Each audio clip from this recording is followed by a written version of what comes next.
Hey everyone, Obsessive Prepper AZ here. Today I'm doing a video. I got to thinking on my last video that I would like to do a video just showing basics of what you would need for a 1-year supply. And this is minimal items that you would need for a year supply for one person. So I kind of figured I'd pull it out. It's a beautiful January day, and I would walk through it and give you the guidelines for those that have never prepped before, that are getting into prepping, and just to give you an eyeball look at what these are, just basic minimums of what you would need for a year supply. So to start off with, I'm going to tell you kind of before I get into the poundages and things like that. Try to keep from shaking here. Okay, so on your cases, now I don't know if you can buy cases from the LDS countery or if you go or not. It's open to the public. It's a nonprofit. They welcome non-members, and so you can go and buy products there. And I did a video on that, so you'll have to refer back to that video. But that being said, a one year supply for a person, a good guideline is 2 cases. So 2 cases of rice, 2 cases of beans, 2 cases of flour, 2 cases of the hard white wheat, oats, things like that is a good, scale for just one person. So if you can go by those guidelines, you kind of know that you've got enough. Now, if you put them in your 5-gallon buckets in Mylar bags or however you store it, more than welcome to. I just kind of wanted to, anybody that buys this stuff, kind of a guideline so that they know. So if you have a family of 4, you would want 8 cases. So 2 cases is obviously 12 cans, 12 number 10 cans of each product. So that being said, I'm going to start going through my list here. Now this is off of many sites, pretty much the same guidelines that you can find on all different sites. And then emergency preparedness and the LDS and one thing or another. These are basic guidelines. So the guidelines is on grains. They recommend 300 pounds of grains for one person for a year. So those grains consist of things like your wheats, your hard white wheats, your rolled oats, cornmeal, pearl barley, white rice, white flour, and pasta. So that being said, you don't have to, you could go 300 pounds of just oatmeal or 300 pounds of wheat, but that's all you would be eating. So you want to put a variety into what you've got. So guidelines is like 135 pounds of hard white wheat. So something like that. Now I don't use a lot of hard white wheat.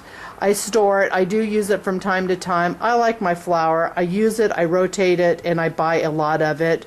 And so that's just something I do.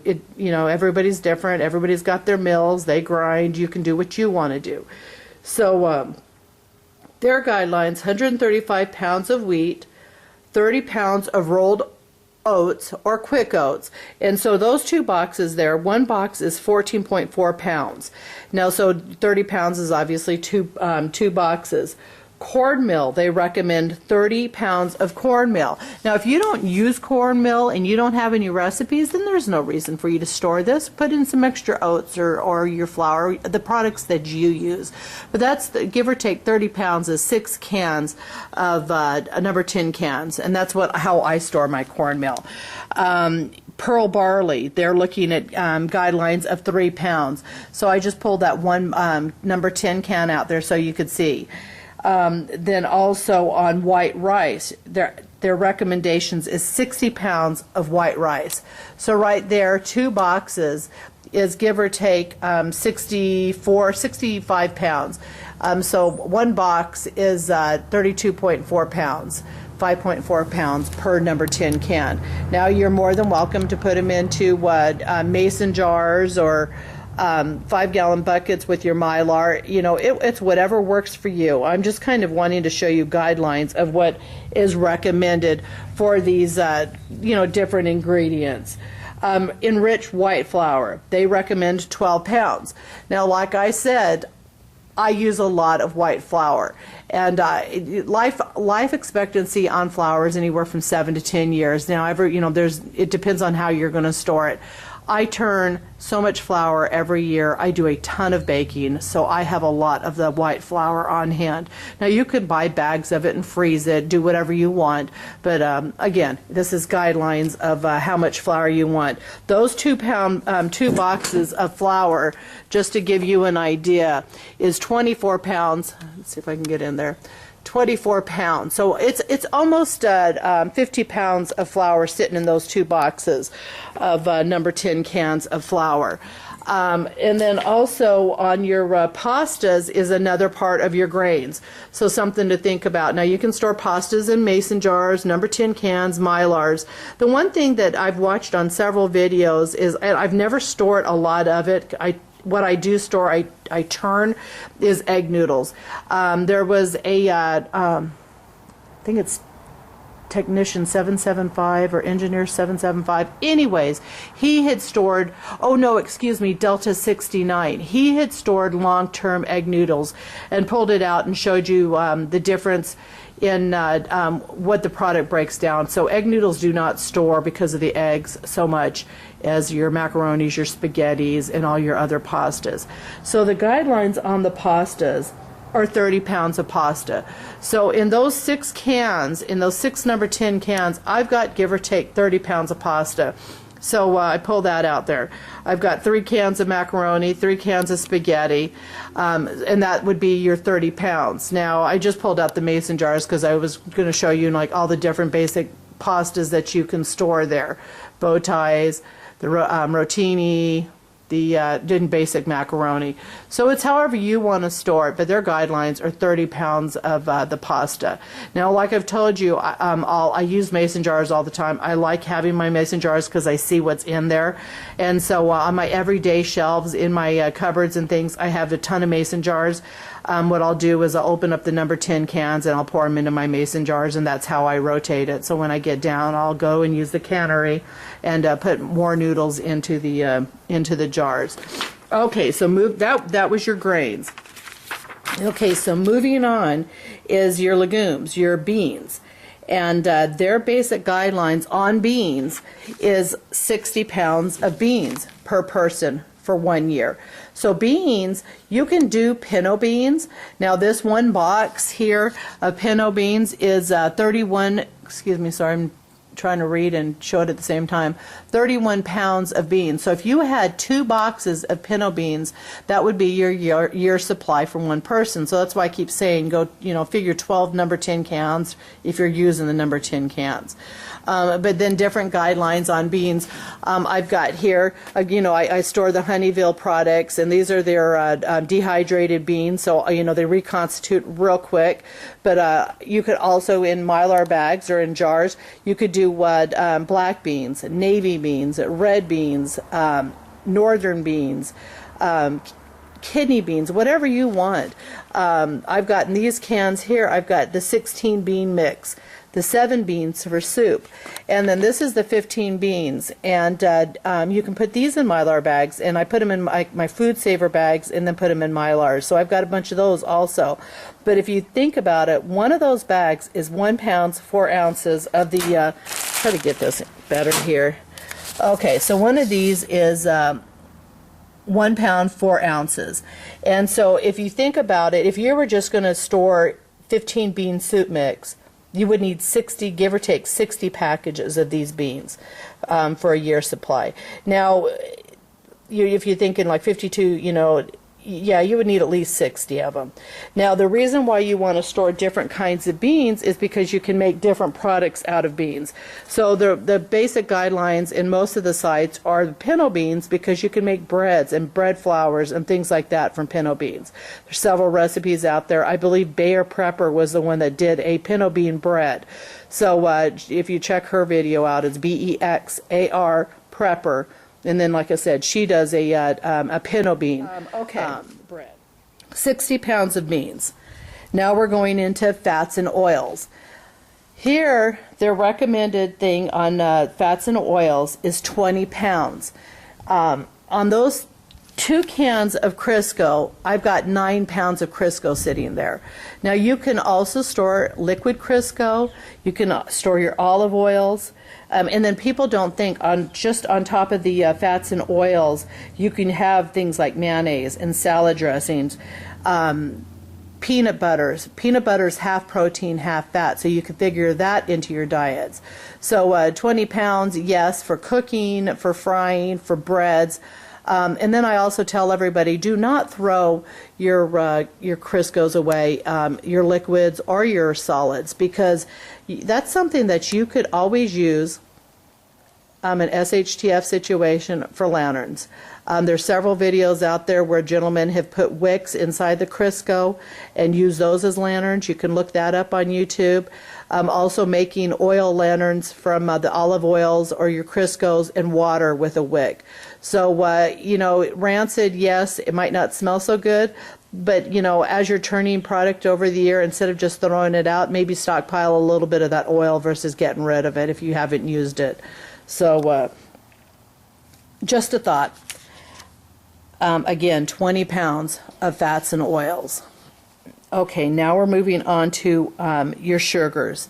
Now the basic guidelines on sugars are give or take 60 pounds of sugar. Now in those 2 boxes of sugar that I've got here, I've got 12 number 10 cans. And so what I have got is 75 pounds sitting in those 2 boxes. So, I just went to the cannery, 1 bag fills up 4 cans, and 1 bag is 25 pounds. So that's 75 pounds I've got sitting there. So the guidelines are 60 pounds. So I've got plenty of white sugar. And like I said, follow that 222, 2 cases, 12 cans, and then that's your basic guidelines for 1 person. But I also wanted to show you that you didn't have to just store white sugar. I mean, you can have your stevias, you can have all your other products, but brown sugars, you could figure your jellies into your sugar mixtures, your powdered sugars. That's my number 10 can, one of my number 10 cans of sugar that I did yesterday. Your Caro syrups, your pancake syrups, honey. So all those you can figure into your 60 pounds. So it's not just 60 pounds of one item. You want to get a little variety into your sugars. But like I said, these are basic guidelines. Your grains, your beans, your fats and oils, your sugars. So that being said, oh my goodness, I gotta slow down a little bit. I'm sorry this video is going to be a little long, but I wanted to make sure that it was covered completely. Now over here, there's not really guidelines of milk. You know, everybody's different. Some people don't even drink milk. Some people drink like I've got my almond breeze. I love cereal with almond breeze. Some people drink the silk.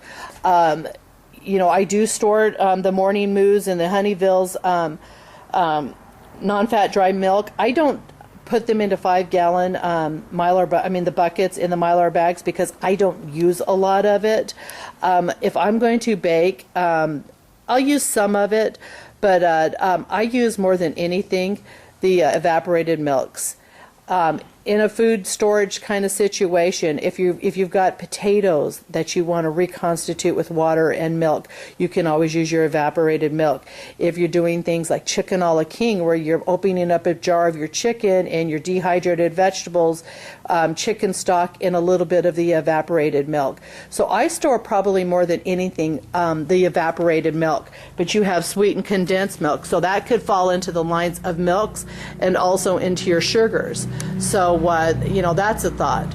So almond breeze, what's cool about that is it doesn't have to be refrigerated once it's opened, yes, but I mean if you had a family of 4 or 6 and you had a box of cereal, you could definitely open up one of those containers of almond breeze or the silks and the soys, and now they're doing coconut milks, one thing or another, and you could have your cereal.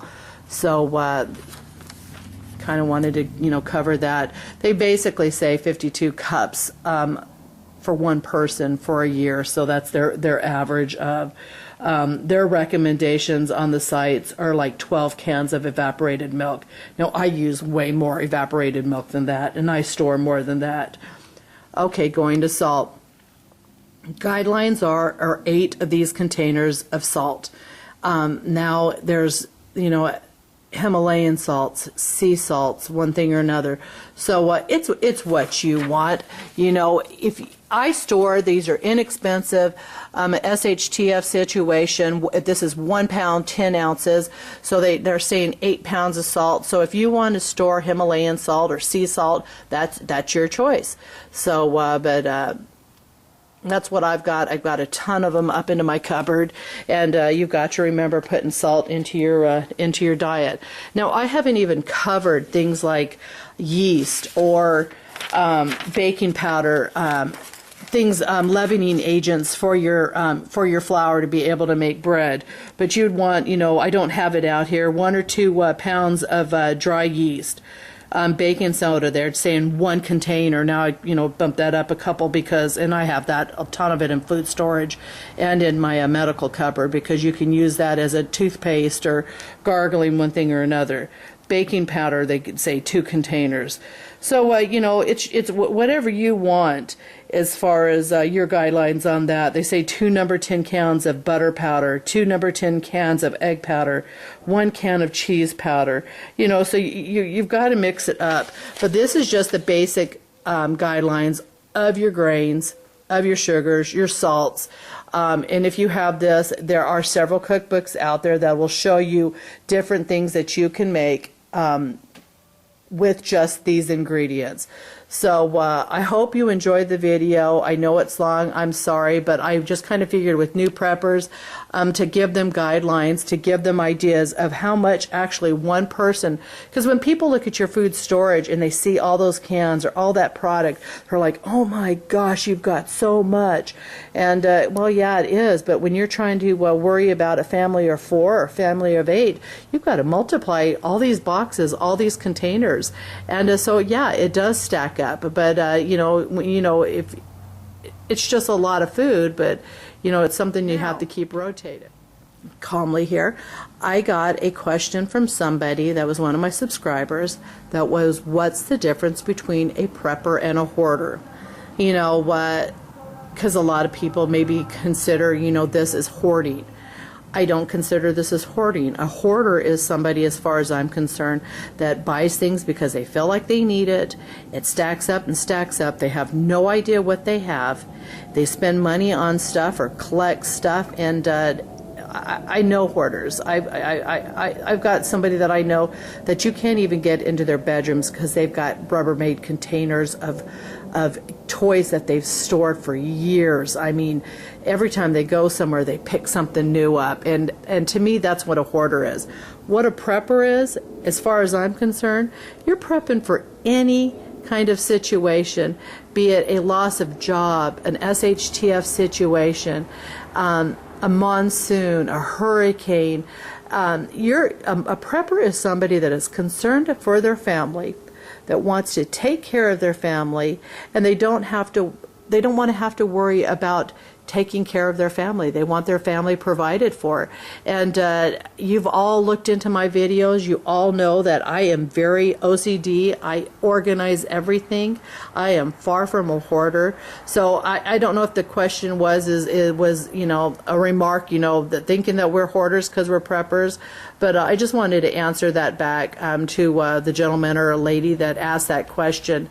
A prepper is somebody, as far as I'm concerned, that wants to take care of their family, that loves their family and is concerned for their family. I never want to be in a situation where anybody in my family that I could have taken care of and made sure that they were taken care of. I couldn't imagine sitting there watching one of your children starve because you couldn't take care of them. And, I lost the little boy 21 years ago to SIDS, and that was one of those things where he was in God's hands, and I had no control over that. But I'll be darned if I can not sit there and watch one of my children starve or the people around me hurt because I couldn't take care of my family. And to me, that's what a prepper is. We love our family, we cherish our community, and we want to show other people how to prep. And I don't want to have to worry about my next door neighbor. I want to make sure that they all know what prepping is so that they can take care of their families. So that was the answer to the gentleman that asked that question, or lady that answered that question. That's what, to me, a prepper is. So I hope you enjoyed the video. God bless, and you all have a wonderful day.